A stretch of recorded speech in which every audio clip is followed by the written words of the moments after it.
এই রাসূলকে জীবনের সবচেয়ে বেশি ভালোবাসতে হবে। যদি রাসূলকে সবচেয়ে বেশি ভালোবাসতে পারি তবে আমার আপনার জন্য সফলতা দুনিয়াতে এবং আখিরাতে। কেমন ভালোবাসতে হবে? সাহাবায়ে কেরাম যেইভাবে আল্লাহর রাসূলকে ভালোবেসেছেন, যেইভাবে ভালোবাসলে আল্লাহ এবং তার রাসূল খুশি থাকে। ভালোবাসার নাম এটা নয় যে আমি আল্লাহর রাসূলকে ভালোবাসি বিদায় আল্লাহর রাসূলের জন্মদিন পালন করব, যেভাবে রাসূল পালন করেন নাই।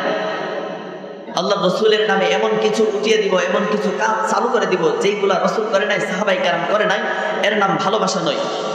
আল্লাহর রাসূল যেইভাবে যেই কাজটা করেছে ওইভাবে করাটাকেই আমার আপনার জন্য ভালোবাসার বহিঃপ্রকাশ।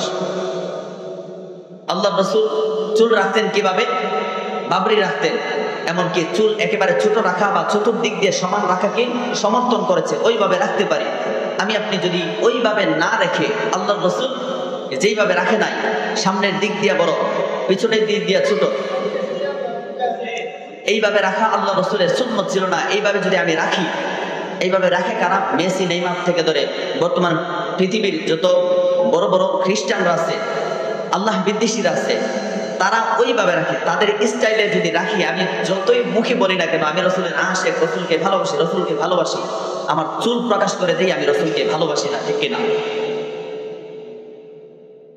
আমার চলাফেরা, আমার কথাবার্তা, আমার মানুষের সাথে আচরণ বলে দেই যে আমি রাসূলকে কতটুকু ভালোবাসি। আমি সারা জীবন এলান করে যাইলাম যে রাসূলকে ভালোবাসি।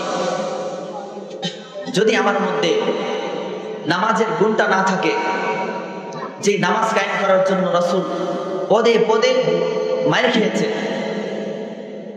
আজকে ওই নামাজের গুণটা যদি আমার মধ্যে না থাকে, আমি যতই এলান করে আমি রাসূলের আশিক হতে পারবো না।